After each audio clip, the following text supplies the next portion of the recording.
देखो आज जो हमारा चैप्टर चल रहा है 1.7, ये ओल्ड सिलेबस में भी है, न्यू सिलेबस में भी है, तो दोनों के अकॉर्डिंग चल रही है।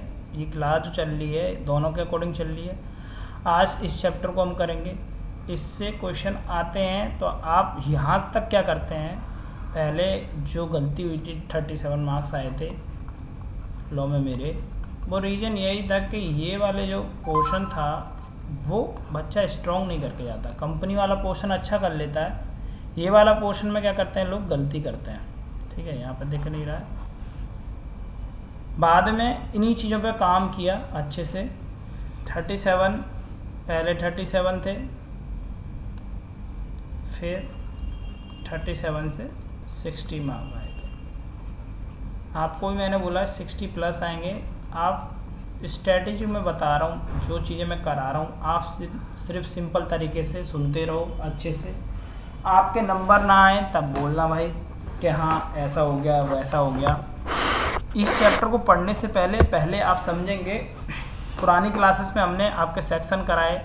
हमने डायरेक्टर स्टार्ट किया था 149 से लेके जो पढ़े हैं आपने 205 तक पढ़े हैं। ठीक है, 149 से लेके 205। अच्छा, इसमें आप 206 से स्टार्ट करोगे और 229 के आसपास के सेक्शन हैं। अब कुछ सेक्शन इसमें है नहीं, कुछ डिलीट कर दिए गए हैं, कुछ डाल दिए गए हैं, कुछ ऐसा कर दिया गया है। तो आपको क्या करना है, बस सिंपली समझना है, रूल्स को फॉलो करना है। अब मैं इसकी कहानी पहले क्या करूँगा, मैं इसमें आपको 10-15 मिनट सिर्फ कहानी सुनाने वाला हूँ, 15 मिनट के आसपास। आपको फिर ये चैप्टर बहुत इंटरेस्टिंग लगने लगेगा। पहले आप इसकी कहानी सुनो, आया क्यों, लॉजिक क्या है, वजह क्या थी। पहला वर्ड आप देख रहे होगे इंस्पेक्शन, फिर आप देख रहे होगे इंक्वायरी। इसके शानदार क्वेश्चन बना रखे हैं मैंने। जैसे क्वेश्चन देखोगे मैंने यहाँ बना रखे हैं, पेपर में आए हुए क्वेश्चंस, नोट्स बहुत सही से बना रखे हैं। आपको क्या करके जाना, क्या नहीं करके जाना। इन्वेस्टिगेशन, तीनों वर्ड में कुछ ना कुछ डिफरेंस होता है। इंस्पेक्शन, इंक्वायरी का, इन्वेस्टिगेशन। अब एक कंपनी बनी, जब कंपनी बनी, कंपनी में पैसा लगा रहता है बहुत सारे लोगों का, पब्लिक का भी लगा रहता है। शेयर होल्डर जो पब्लिक ने लगाया, प्रमोटर हो गए जो कंपनी खोलते हैं, मालिक हो गए, उनका भी लगा रहता है। बाहर के फॉरेन इन्वेस्टर होते हैं, इन्हें FII कहते हैं, DII कहते हैं। इन सब लोगों का पैसा लगा रहता है। मान लो कंपनी के डायरेक्टर या कंपनी के MD वगैरह चाहें तो कुछ ना कुछ घपला कर रहे होंगे, कुछ ना कुछ गड़बड़ कर रहे होंगे। अब कुछ ना कुछ गड़बड़ कर रहे होते हैं। 1 मिनट जी, आप भेज दीजिए, बस हो गया। अब तो चेक क्या करना है, आपने भेज दिया। 1 मिनट दीजिए, मैं कर रहा हूँ अभी। 1 मिनट अभी पढ़ाते हैं आपको।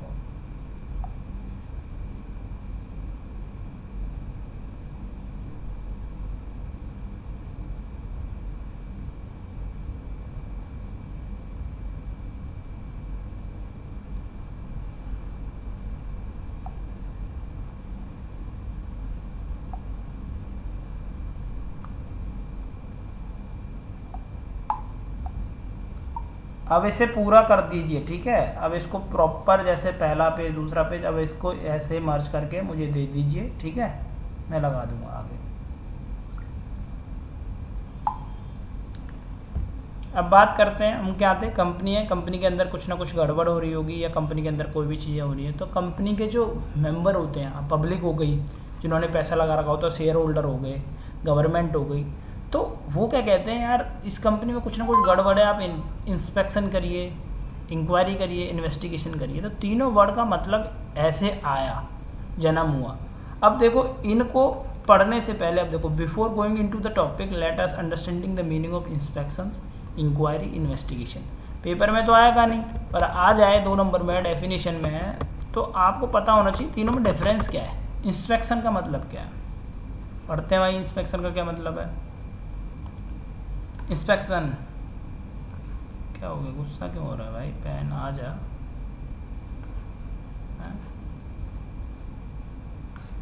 अच्छा चलो कोई बात नहीं आ रहा था। Inspections means the act of looking at something carefully. कह रहा है इंस्पेक्शन का क्या मतलब है, चेक करना। Means the act looking at something carefully और an official visit to building और organisation to such check that everything is correct and legal.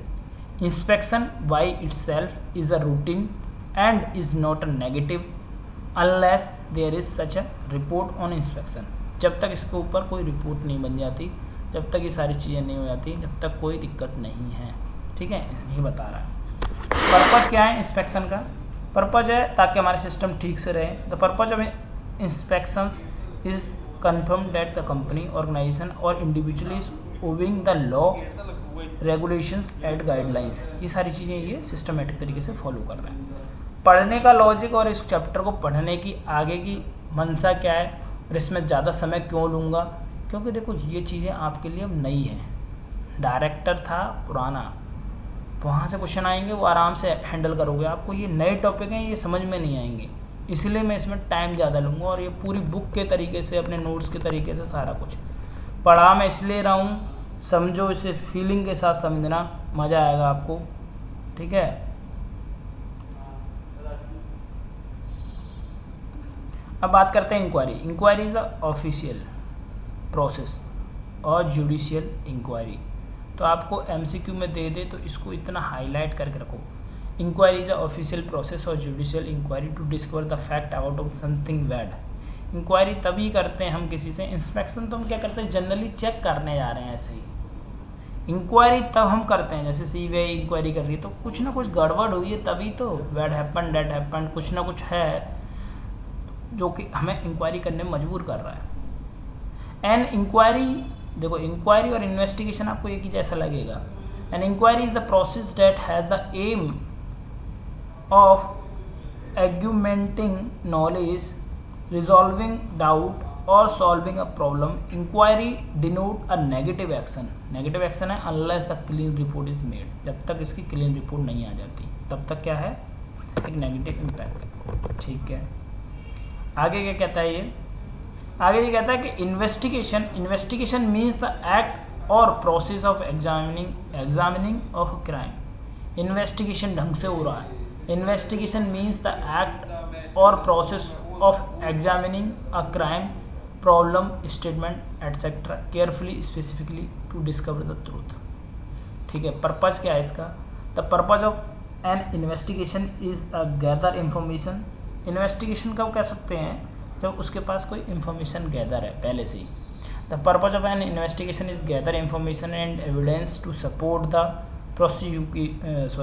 Prosecutions of suspected violation if the enforcement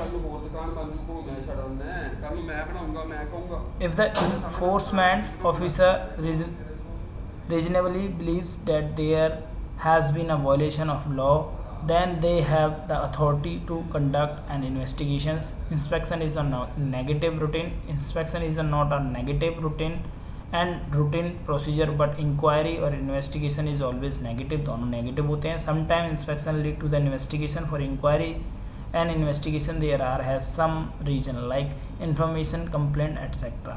तो ये अब तक यहाँ तक पढ़ा तो आप पूछोगे कि हम क्या करें इसमें, हमारे काम का क्या है? आपके काम का भी इसमें कुछ है नहीं, होगा तो मैं आपको बताऊंगा। अब यहाँ से यहाँ तक तो मैंने ये पूरी कहानी आपको ऐसी बता दी कि इंस्पेक्शन क्या है, इंक्वायरी क्या है। मेरा सेक्शन और अब ये चैप्टर तुम्हें ठीक से समझ में कैसे आएगा। मेरा जो सेक्शन स्टार्ट हुआ 206, मैंने आपको बताया हमने पुरानी क्लास में 149 से लेके पूरी बुक में ऐसे ही पढ़ाऊँगा विद सेक्शन के साथ। 149 से लेके 205 तक हमने पढ़ा। ठीक है, आज हम 206 से स्टार्ट कर रहे हैं और इंस्पेक्शन पहले आया, इंस्पेक्शन फिर आएगा इंक्वायरी फिर आएगा इन्वेस्टिगेशन। तो तीनों को दिमाग में बैठा के रखो। पहले इंस्पेक्शन कर रहे हैं नॉर्मली। ये कह रहा है कौन कर सकता है? Power to registrar to call for information, explanation और डॉक्यूमेंट। मान लो आरओसी को डाउट है आपके पास, आरओसी को कुछ ना कुछ डाउट हो गया तो आरओसी को पास पावर दे रखी है। रजिस्ट्रार ऑफ कंपनीज के पास पावर है कि वो कोई भी इंफॉर्मेशन मांग सकते हैं कंपनी से, कोई भी डॉक्यूमेंट मांग सकते हैं। ये पावर किस सेक्शन के अंदर दी गई? 206 सब सेक्शन 1 के अंदर पावर दी गई। किसको किसको पावर दी गई? आरओसी को अंदर।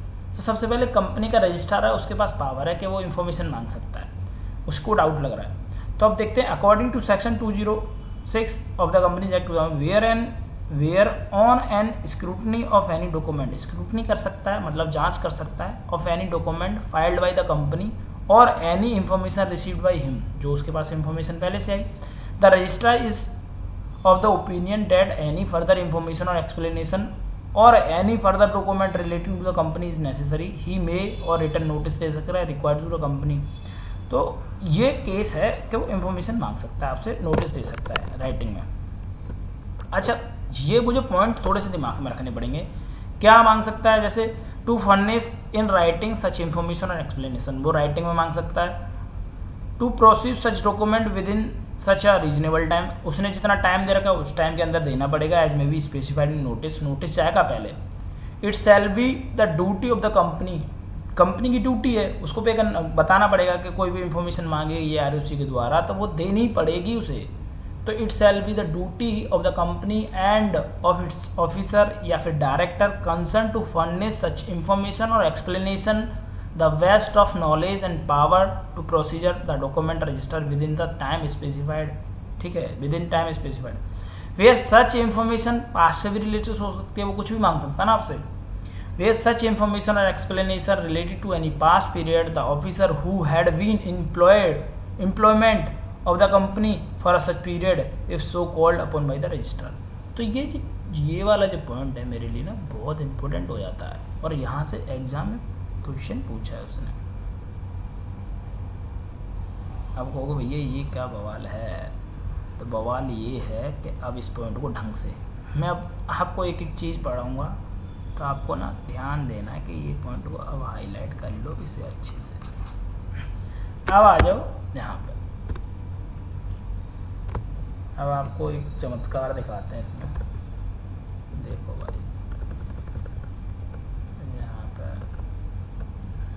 थोड़ा सा पेशेंस रखना, अभी मैं दिखाता हूँ। जो पेपर में एग्जाम में क्वेश्चन कैसे आएगा वही सब दिखाऊंगा मैं आपको यार। 5 ही पेज हैं, ज़्यादा नहीं पढ़ने, टेंशन मत लो। तो कहाँ चला गया? 1 मिनट दीजिए यार।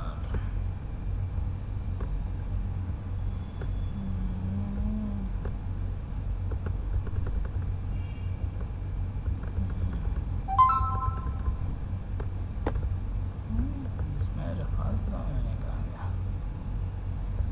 अच्छा ये पढ़ो और इस क्वेश्चन को थोड़ा ठीक से पढ़ो। ठीक है, चलो मैं आपको हाईलाइट कर देता हूँ ये चीज़ इस वाले हाईलाइटर से। ओके ठीक है। Mister Sharma who was a की मैनेजर पर्सन, मैनेजर है ऑफ एक्सआई एलटीडी, रिटायर हो चुका है 12 मई 2018 को। ठीक है।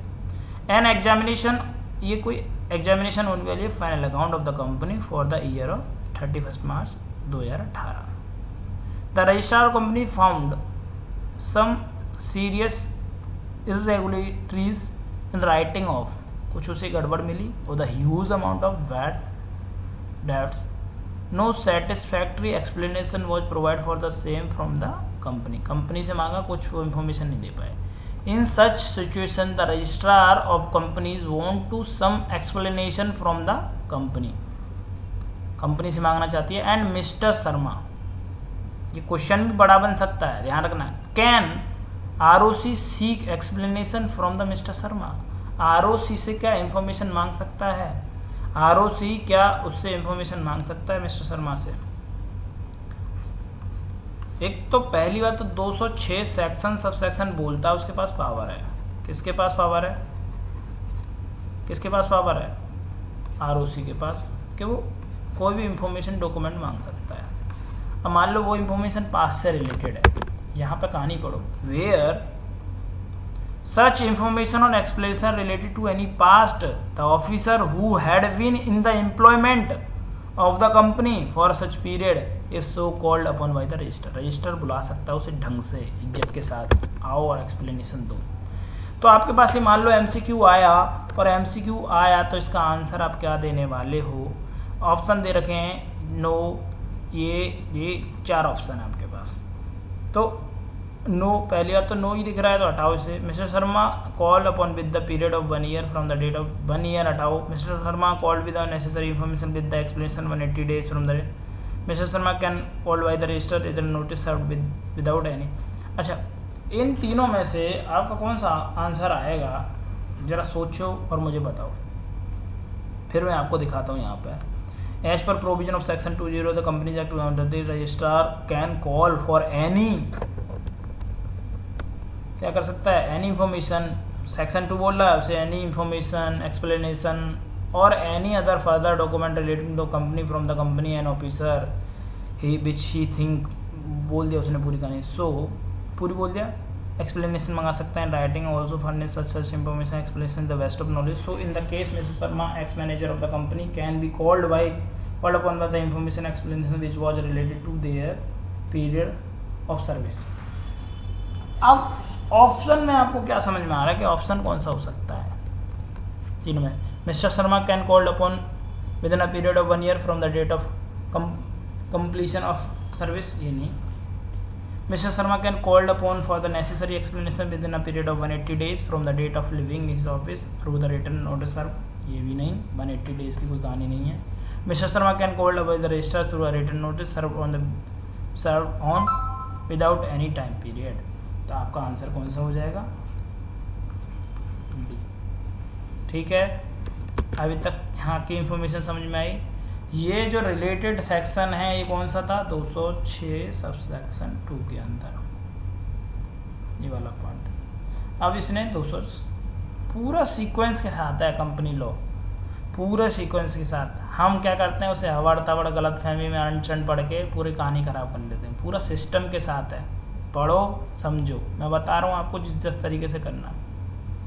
अच्छा, पहले आपने 206 पढ़ लिया। अब ये अगला पॉइंट जो आपसे कह रहा है महाराज, ये कह रहा है additional return notice bye registrar.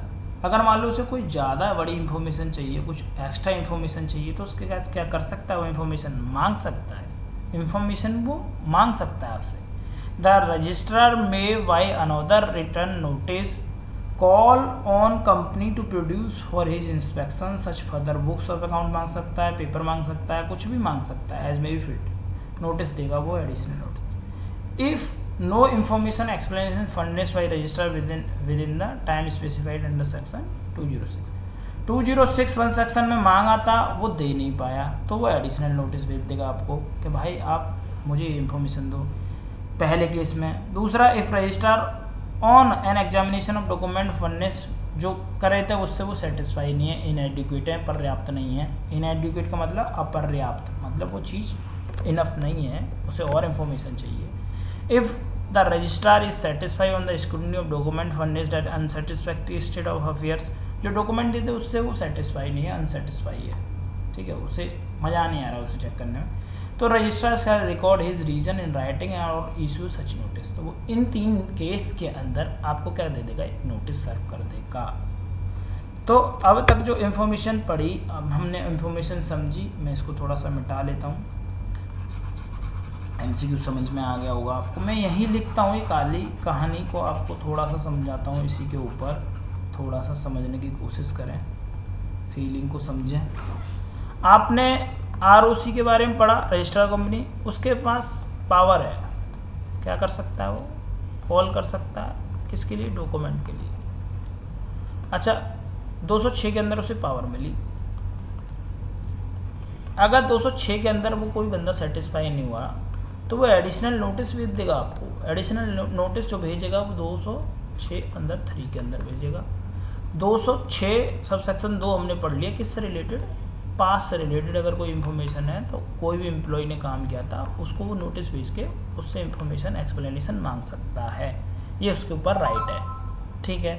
203 में हमने पढ़ लिया कि भाई एडिशनल नोटिस कब किस किस केस में जारी कर सकता है। 206 में जो इन्फॉर्मेशन मांगी वो दे नहीं पाए, तो वो एडिशनल नोटिस सर्व कर देगा, या अनसेटिस्फैक्ट्री है तो वो सर्व कर देगा, या फिर जो इन्फॉर्मेशन दी वो इनएडुकेट है, मतलब अपर्याप्त है, वो पूरी नहीं है, तो वो इस केसेस में आपसे क्या कर सकता है? एडिशनल नोटिस सर्व कर सकता है। अच्छा, आगे की बात करते हैं, ये तो हो गई यहाँ तक। अब 206 सबसेक्शन 4 आपसे कहता है, क्या कहता है आपसे?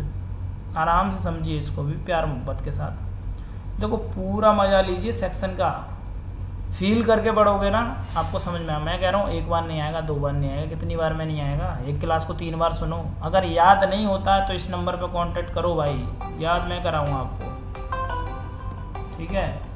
याद नहीं होता इस नंबर पे कांटेक्ट करो। याद करवाने की फ़ीस है, नोट्स के साथ सब कुछ मिलेगा। मात्र फीस लेता हूँ मैं 2500। अलग अलग स्टूडेंट अलग अलग स्टेट के हैं, ठीक है। किसी स्टूडेंट से बात करनी है तो मैं बात भी करा दूँगा आपकी। अब ये छोड़ देते हैं, आगे बढ़ते हैं, हम अपने टॉपिक पे आते हैं, भटकते नहीं हैं। Inquiry by the registrar. अच्छा, पहले उसने सब कुछ नोटिस दे दिया, सब कुछ कर दिया। आरओसी की बात कर रहा हूँ मैं अभी, और किसी बंदे की बात नहीं कर रहा, आरओसी की। अब वो आपसे क्या करना चाह रहा है, उसने इंस्पेक्शन करी थी एक तरीके से, अब वो क्या कर रहा है, इंक्वायरी कर रहा है आपसे। अब बात करते हैं, टॉपिक पढ़ते हैं। द रजिस्ट्रार में call on the company to furnish in writing any information or explanation on the matter specified in order and carry out such inquiry as he deem fit after providing the company reasonable opportunity। Company को भी reasonable opportunity दी जाएगी, reasonable opportunity of being heard, उसकी भी सुनी जाएगी। If registrar is satisfied on the basis of information available with or furnished to him or representation made to him by any person that। अच्छा, इसको थोड़ा सा मिटा लेते हैं, सॉरी। अब समझने की कोशिश करते हैं, इसको हटाओ यहाँ से। देखो कंपनी को भी राइट है ना सारी चीज़ों को देने का, ऐसा तो है नहीं कि आप एक्सप्लेनेशन नहीं दोगे, सारी चीज़ें नहीं करोगे। तब पहला केस, दूसरा केस। अब business of company is being carried on for a fraudulent और अनलॉफुल पर्पज और not in compliances within the provision of this act, the grievance of investor are not be addressed.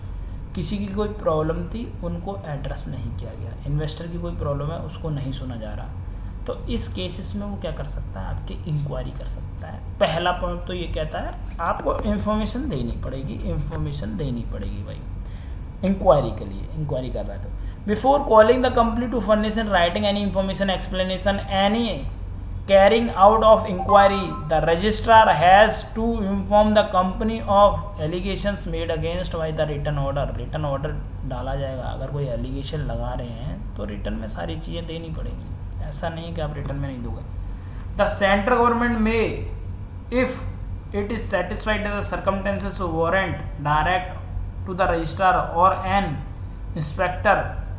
Central government क्या करेगी इस case में, अगर वो satisfy हो गई जो सर्कमस्टेंसेस आरओसी बता रहा है, तो वो वारंट इशू कर देगी डायरेक्ट टू द रजिस्ट्रार और an inspector appointed by it for the purpose to carry out of the inquiry. ठीक है, अगर कोई भी गड़बड़ निकलती है तो तुम्हें पता ही है इस सेक्शन का, अगर कोई गड़बड़ है आपको पता ही है इस सेक्शन का क्या होने वाला है।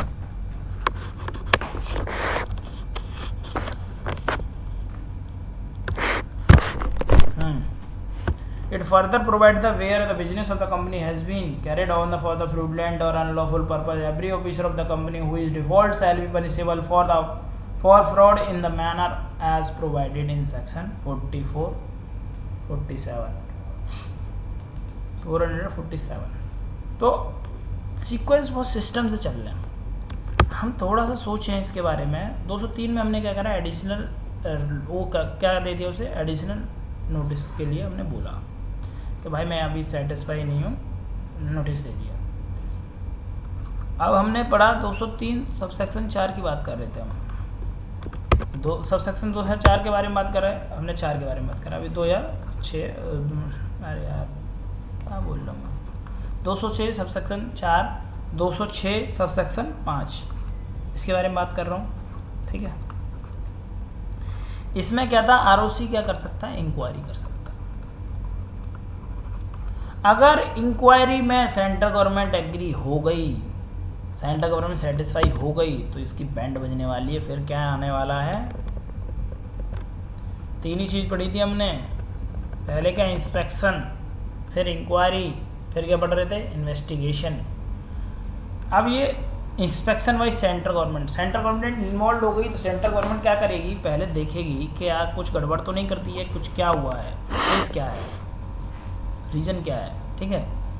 Inspection wise central government section 206 sub section 5 the central government also if it is satisfied the circumstances of warrant direct और inspection of the books, direct कर सकती है, पेपर कर सकती है company by inspector, central government inspector भी arrange कर सकती है, और any statutory authority failure to furnish information would make the officer of the company liable for penalty. अगर उसने कोई इंफॉर्मेशन मांगी, अगर नहीं दी तो ये फेलियर माना जाएगा किसका, कंपनी का, और उनके ऊपर पेनल्टी लगेगी। कंडक्टिंग इंस्पेक्शन एंड इंक्वायरी, ये कंडक्टिंग इंस्पेक्शन जो इम्पोर्टेंट होगा मैं बताऊंगा आपको, ठीक है। ये नहीं कि आप अपने मर्जी से, जो इम्पोर्टेंट था मैंने अभी तक बताया, पर सीक्वेंस को मेंटेन करते हुए चलेंगे, सीक्वेंस को मेंटेन करते हुए चलेंगे, ठीक है, सीक्वेंस को मेंटेन करते हुए चलेंगे। Conducting inspection and inquiry, duty of director, officer और एम्प्लॉय। जब हम इंस्पेक्शन कर रहे हैं, इंक्वायरी कर रहे हैं, दोनों को एक साथ, ये इंस्पेक्शन और इंक्वायरी की बात। Duty of director, officer, employ, section ये आ गया 207। 6 की कहानी खत्म हो गई, 7 आ गया। 7 का सब सेक्शन 1 कहता है it shall be the duty of every director, officer और एम्प्लॉय ऑफ द कंपनी। ये क्या है, ड्यूटी है भाई, उनकी जिम्मेदारी है, ठीक है। आपके ऊपर डाउट आया है तो आप एक्सप्लेन दीजिए क्यों ऐसा हो रहा है, क्या क्या ड्यूटीज़ में आ जाएगा, ड्यूटीज़ क्या क्या उनकी। एक तरीके से अगर ड्यूटीज़ की बात करें तो to produce all such document to the registrar और इंस्पेक्टर, रजिस्ट्रार को इन्फॉर्मेशन दो, इंस्पेक्टर आया तो इंस्पेक्टर को दो। To furnish him with such statement information explanation in such from the form of as a registrar और inspector may be require. To render all assistant to the registrar और inspection in connection with the such inspection, inspection के according में जो हो रहा है वो दे दो। अब यहाँ तक तो बात हुई उसकी इंक्वायरी इंस्पेक्शन की। पावर ऑफ रजिस्ट्रार और इंस्पेक्टर, पावर की बात करें, उनकी क्या पावर दे रखी है, उनके पास क्या पावर है। पावर की अगर मैं बात करूं तो यहाँ पर देखना पावर क्या है। रजिस्ट्रार और इंस्पेक्टर मेकिंग एन इंस्पेक्शन और inquiry under section 206 may during the course of such inspection और inquiry as case may be make और cause to be made copies of books of accounts and other books on papers, place or cause to be placed any marks identification in such books in token of inspection having made been। जब हम inquiry inspection करते हैं, जब बड़ी बड़ी कंपनियों में छापे पड़ते हैं, तो देखो वो जो बुक्स लेके जाते हैं ना, आपकी वो कुछ लेके जाते हैं तो वो अपना निशान बना देते हैं ताकि आप बुक्स के साथ टेम्परिंग ना कर सको, कोई भी चीज़ों को छेड़छाड़ ना कर सको। तो बहुत तेज़ होती है ये, तो है नहीं कि आप ऐसी छेड़छाड़ कर दोगे या सारी चीज़ें कर दोगे। अगर ये कुछ पाया गया तो उसके पास पावर है, पेनल्टी लगा देंगे, पेनल्टी लगा दी ये तो ये पेनल्टी पूरी ठोक देंगे, पेनल्टी ठोक दी तो दिक्कत होगी, है ना।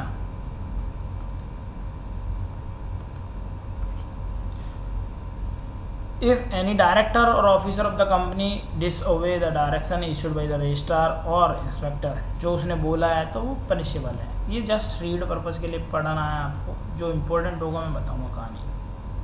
अच्छा, मान लो कुछ बड़ा हो गया, कुछ गड़बड़ ज़्यादा ही हो गई, तो सर्च एंड सीजर वाला एक ऑप्शन आता है, सर्च एंड सीजर। तो ये इम्पोर्टेंट है आपके लिए, ध्यान रखना, ये आपके लिए इम्पोर्टेंट है सर्च एंड सीजर वाला।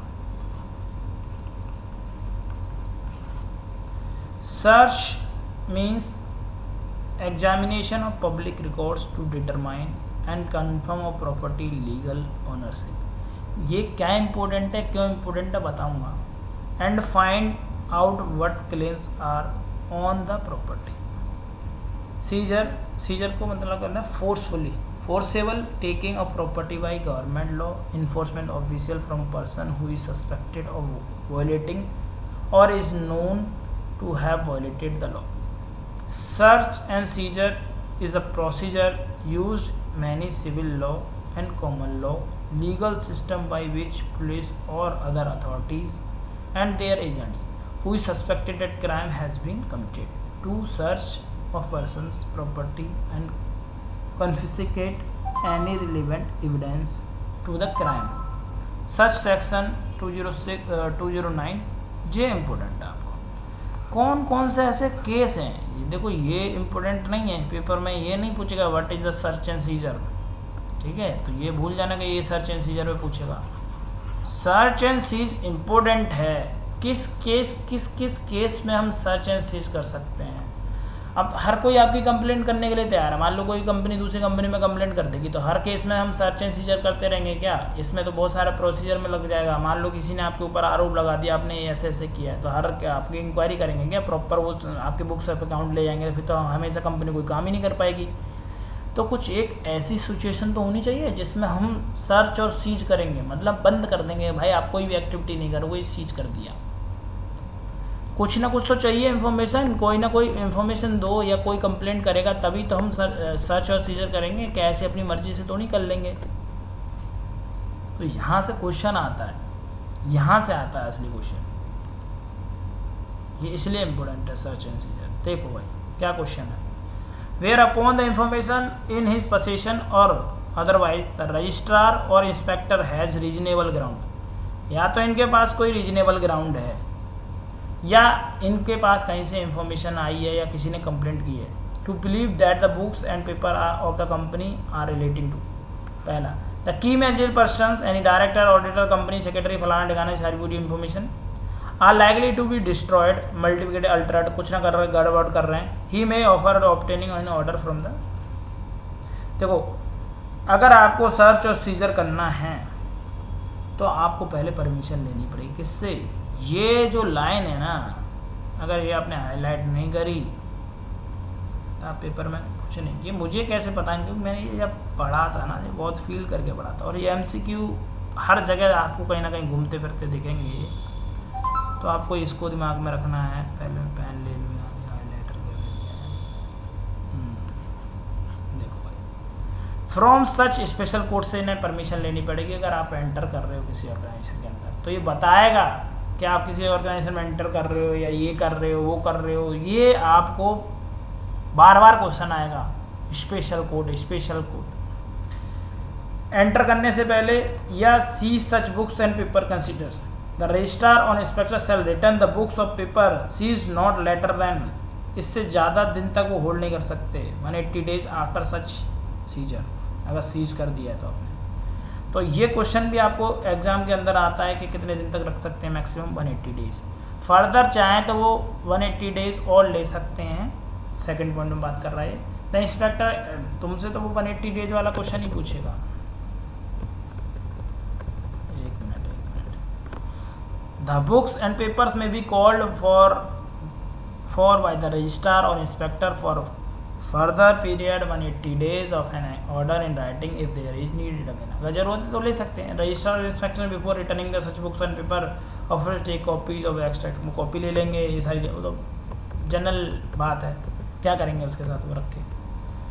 और फिर वो ये बताएंगे the provision of code of criminal procedure 1973 the search and seize shall be apply, ये तुम्हारा मुटेंडेंस और मुटेंडेंस या मुटेंसिस to every search and seizure made under this section, ठीक है। अब उन्होंने 207 के अंदर आपको पावर दे दी, सब कुछ दे दिया, सब कुछ इन्फॉर्मेशन दे दी, तो आप फिर उसके ऊपर जैसे आपने सर्च और सीज कर लिया, हर कोई जब सर्च एंड सीज होता है तो फिर आप उसके बाद एक रिपोर्ट तैयार करते हो, रिपोर्ट ऑन इंस्पेक्शन, जो आपने सर्च और सीज करा तो उसके ऊपर इन्फॉर्मेशन तो देनी पड़ेगी ना, आपने जो चीज़ें करी। So section 208 of the Companies Act provide the person making the inspection shall submit a report to the central government along with such documents, if any. Such report may if necessary include recommendation for the further investigation. अगर उस report में ये लिखा गया कि further investigation करना चाहिए या फिर ये केस उसको दे दिया जाए या किसी हाई लेवल अथॉरिटी को दे दिया जाए, तो ये सारी चीज़ें उसके अंदर लिखी हैं रिपोर्ट के अंदर on the basis of report. तो जब मैं बात कर रहा था आपको, अब मैं अपने पेपर के हिसाब से बात करूं, हमने लिखा कुछ यहाँ पर, माना कुछ। अभी ये वाला क्वेश्चन भी टॉपिक बहुत इंपॉर्टेंट आने वाला है, ये क्वेश्चन आपसे पूछेगा, ये वाला क्वेश्चन जब ये क्वेश्चन पूछेगा आपसे, provide various ground on which the investigation is assigned to serious from investigation officer. देखो इन्वेस्टिगेशन तो नॉर्मल होती है, एक इसमें सीरियस फ्रॉड है तो उसके लिए एक अलग से ऑफिसर आता है। ये क्वेश्चन आपके एग्जाम में आया हुआ है, SFIO, इसकी डेफिनेशन पूछ लेता है, वो फुल फॉर्म पूछ लेगा, सीरियस फ्रॉड इन्वेस्टिगेशन ऑफिसर है। वो कब जन्म लेगा बताते हैं, धीरे धीरे जन्म दिलवाते हैं उन्हें भी। ये क्वेश्चन आपका इंपॉर्टेंट है।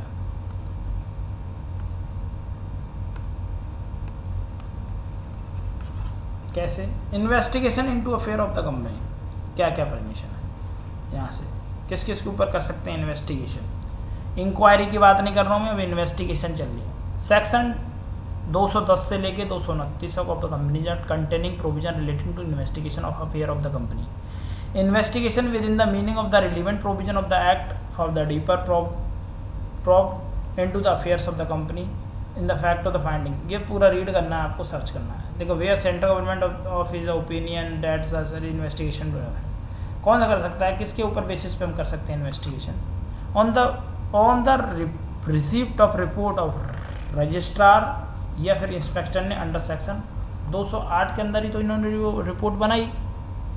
अगर उस रिपोर्ट के अंदर बोला गया कि इनकी फर्दर इन्वेस्टिगेशन करनी है तो फिर करनी है, या फिर on the intimations of a special resolution pass by the company, special resolution pass करके दिया है that the affair of the company out be to be investigated और पब्लिक इंटरेस्ट, किसके लिए? पब्लिक इंटरेस्ट के लिए। कुछ गड़बड़ हो रही है, कुछ घोटाला हो रहा है, it may order N investigation into the affair of the company. तो वो द केसेस, इनके अंदर क्या कर सकते हैं हम? इन्वेस्टिगेशन कर सकते हैं, किसका? Affair of the company. Where an order, ये ध्यान रखना, where an order is passed by the court और tribunal any proceeding before it that the affair of the company outed to be investigated, central government shall order and investigation into the affair of that company करवा सकते हैं। अगला जो topic है वो भी बहुत इम्पोर्टेंट है और यही ज़्यादा इम्पोर्टेंट है कुछ। Investigation by serious fraud investigation officer. तो मेरा जो क्वेश्चन डाला हुआ है वो भी यही डाला हुआ है, मैंने भी जो क्वेश्चन डाला हुआ है, आंसर डाला हुआ है थोड़ा मे बी डिफरेंट, बट बात तो वही है। वो क्या करेगा, पहले तो आपकी 208 की रिपोर्ट हो गई, या फिर सेंट्रल गवर्नमेंट ने स्पेशल कंपनी ने स्पेशल रिजोल्यूशन पास कर दिया, 208 की रिपोर्ट में लिखा हुआ है या पब्लिक इंटरेस्ट के रिगार्डिंग। तो आप ध्यान रखना, सीरियस फ्रॉड इन्वेस्टिगेशन, कहाँ चला गया पेन मेरा, सीरियस फ्रॉड इन्वेस्टिगेशन ऑफिसर कब कब कर सकता है, कब इन्वेस्टिगेशन कर सकता है। तो एक तो 208 की रिपोर्ट जो बनाई किसने, ROC ने दी होगी या इंस्पेक्टर ने दी होगी,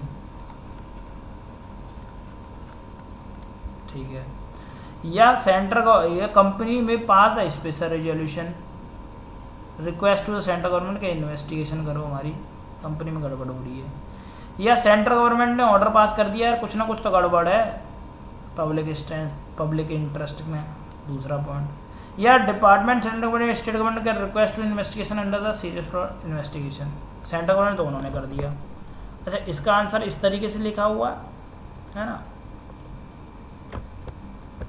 और यहाँ हमारा थोड़ा सा आंसर यहाँ लिखा हुआ, कब कर सकते हैं सेंट्रल गवर्नमेंट, ये पूरी कहानी बता दी।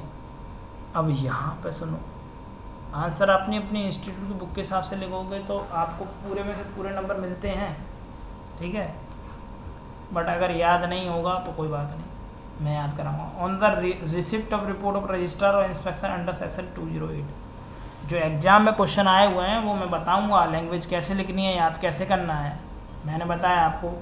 पब्लिक इंटरेस्ट है तब भी कर सकते हैं, स्पेशल रिजोल्यूशन कंपनी ने पास करा दिया तब भी कर सकते हैं, या फिर किसी स्पेसिफिक डिपार्टमेंट और request from any department of central government और स्टेट गवर्नमेंट, अगर उन्हें कोई इन्फॉर्मेशन चाहिए कि हाँ भाई इसने गड़बड़ हो रही है, चेक करो सर, चेक करो। सीरियस फ्रॉड इन्वेस्टिगेशन 212, शानदार टॉपिक है भाई, शानदार जानदार, और भी बातें कर रहा है ये। No other investigation agency central government any state proceed with the investigation in such case of respect of offence under this act, ठीक है, आगे देखते हैं और क्या कहता है। पूरा आराम से सही तसल्ली से पढ़ना, फिर समझना, फिर बताना क्या कर सकते हैं, ठीक है। अच्छा, ये जो टॉपिक है ना 213, investigation into affair of the company affair by NCLT, national company law tribunal. अब ये टॉपिक कहाँ से आया, ये होता क्या है, कैसी कैसी चीज़ें हैं, ये थोड़ा सा दिमाग में बैठाना। अब तक आपने पढ़ लिया कि सीरियस फ्रॉड इन्वेस्टिगेशन भी आ गया, ये सारी चीज़ें आ गई, पर मैं एक दो क्वेश्चन आपको टच करता हूँ रिलेटेड टू थोड़ा सा पास्ट, ताकि आपको पता रहे। और मैं पेन ले लेता हूँ। यहाँ आ जाओ, थोड़ा सा हम देखते हैं क्या केस है, फिर बताते हैं।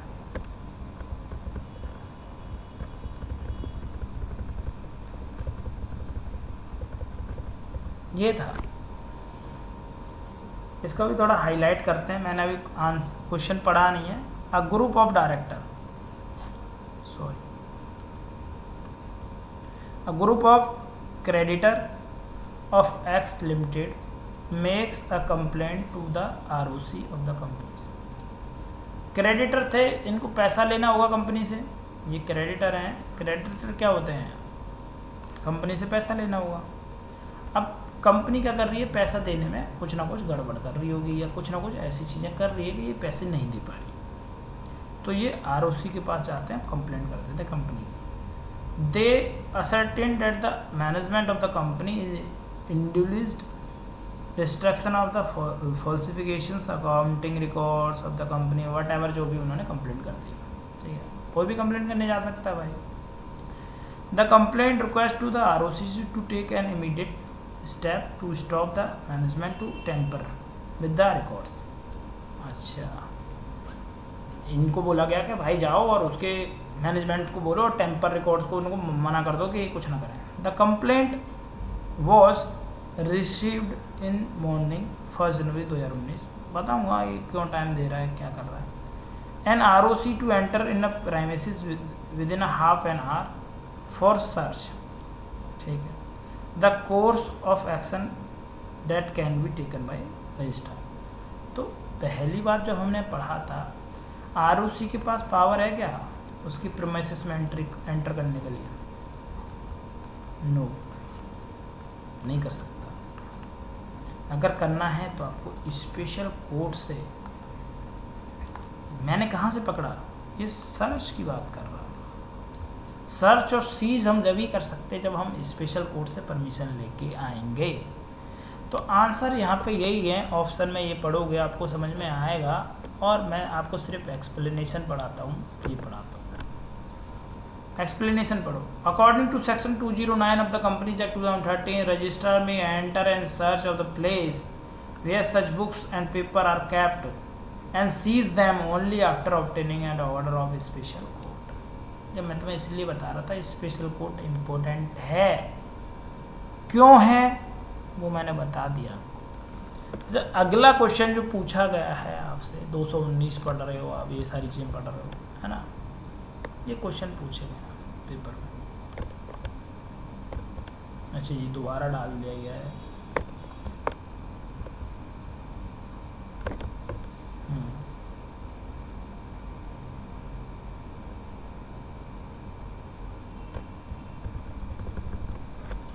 वो आपसे पूछ लेगा किस किस कंडीशन के अंदर हम सर्च और सीज कर सकते हैं। तो आपको सर्च और सीज के लिए बता दिया है किस किस कंडीशन के अंदर कर सकते हो, आपको ये क्वेश्चन है, ठीक है।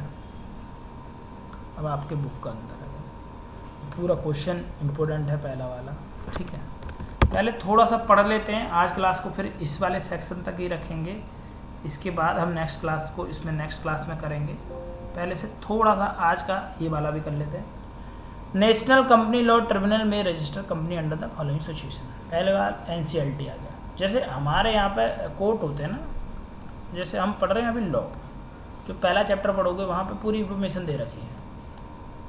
जो नॉर्मल मर्डर के केस हो जाते हैं, आपने देखा होगा हाई कोर्ट, सुप्रीम कोर्ट, उससे फिर डिस्ट्रिक्ट कोर्ट, ये कोर्ट वो कोर्ट। तो कंपनी के केस को सुनने के लिए कुछ तो होना चाहिए ना कंपनी के लिए भी। तो कंपनी के लिए हाई कोर्ट और सुप्रीम कोर्ट तो सेम है, पर जो डिस्ट्रिक्ट लेवल पे होते हैं उनको क्या कैसे करते हैं, क्या कहते हैं उनको, इसकी लैंग्वेज में तो अलग कहते हैं, है ना। अब ये तो है नहीं कि वहीं पे मर्डर का केस सुना जाएगा, वहीं पे ये केस सुने जाएंगे आपके कंपनी से रिलेटेड, लीगल केसेस से रिलेटेड, तो इनके लिए कुछ तो गवर्नमेंट ने कुछ अलग किया होगा। तो नेशनल कंपनी लॉ ट्रिब्यूनल एक नाम है, में register application under the NCLT और NCLT है, अभी नाम आएंगे दोनों। कब कर सकती है ये, इसके NCLT के पास कब जाएंगे हम, कब कंप्लेंट करेंगे कि भाई आप सर्च और सीज करवाओ, ये करवाओ, वो करवाओ, इन्वेस्टिगेशन की बात करेंगे, हाँ सीधी गड़बड़ है, इन्वेस्टिगेशन करो कंपनी की ऑन एन एप्लीकेशन मेड। अब ये बता रहा है, ये एग्ज़ाम में 36 बार आया है पेपर में, ठीक है। NCLT के पास आप कब जा सकते हैं, not less than 100 members, not less than 100, और member holding not less than 1/10 of total voting power, 1/10 total power होनी चाहिए वोटिंग की। In case of company having a share capital, अगर वो लिस्टेड कंपनी है तो, ठीक है। दूसरा, not less than 1/5 of the persons of the company register of the member in case of a company having no share capital, तो ये 1/5 चलेगा, सारे रजिस्टर मेंबर हुए and supported by such evidence. नहीं तो हर कोई NCLT के पास चला जाएगा, NCLT कोर्ट हो गया, NCLT हमारा एक केस रजिस्टर कर लो और इसकी इन्वेस्टिगेशन करो कि इसने गड़बड़ की है। भाई वो ऐसे आपकी गड़बड़ नहीं सुनेगी जब तक उसके पास वर्क इन सेंस उसने जो कंडीशन दी हैं, ये मोस्ट इम्पोर्टेंट है भाई, इसको मत भूल जाना, एग्जाम में कई बार पूछा गया है, दिखाऊंगा भी तुम्हें, करवाऊंगा भी। सेकंड पॉइंट, पहले पॉइंट बोल दे on the application made by, second कहता है on an application made it any other persons और otherwise if it satisfy there are circumstances suggested that. कह रहा है कि ये कुछ हैं, कुछ केस हैं जिनके केस में हम कर लेंगे। The business of the company is conducted with the intent to defraud its creditor के साथ कुछ गलती हो रही है, गड़बड़ हो रही है, या अगर उसे लगता है तो NCLT को। Person concern in the formation of the company और management affair of the in connection there with been the guilty और फ्रॉड, जब इनका इंटेंशन ही गलत था कंपनी खोलते समय ही, तभी कुछ गड़बड़ की। The member of company have not been given all information respect to the affairs, कोई ढंग की इन्फॉर्मेशन नहीं दी गई, तो ये रीजन्स हैं। इन केसेस में क्या कहते हैं, तो ऊपर वाला रीजन बहुत काम का है, वो एग्जाम में कई बार पूछा गया है। आज की क्लास तो मैं रखूँगा ये, और अभी ये 10-15 मिनट बाद अपलोड भी हो जाएगी, आराम से आप देखो यहाँ तक ही। आप यहाँ से सोचना 206 से आपने कहानी पढ़ी, और आपने पढ़ी 206 से कहानी पढ़ी 213 तक, तो आप ज़रा इसको सोचना, और इसमें मैंने क्या क्या इम्पोर्टेंट बताया वो सोचना, समझना बस फीलिंग के साथ। Best of luck. चैनल को सब्सक्राइब करो, लाइक करो, कमेंट करो, जो करना है करो, पर सब्सक्राइब ज़रूर कर लो इन्फॉर्मेशंस के लिए। सब्सक्राइब से कोई पैसा नहीं मिलेगा मुझे, बट हाँ मोटिवेशन ज़रूर मिलेगी, मेरे इतने सब्सक्राइबर हैं लाइक डेट। ठीक है, बेस्ट ऑफ लक।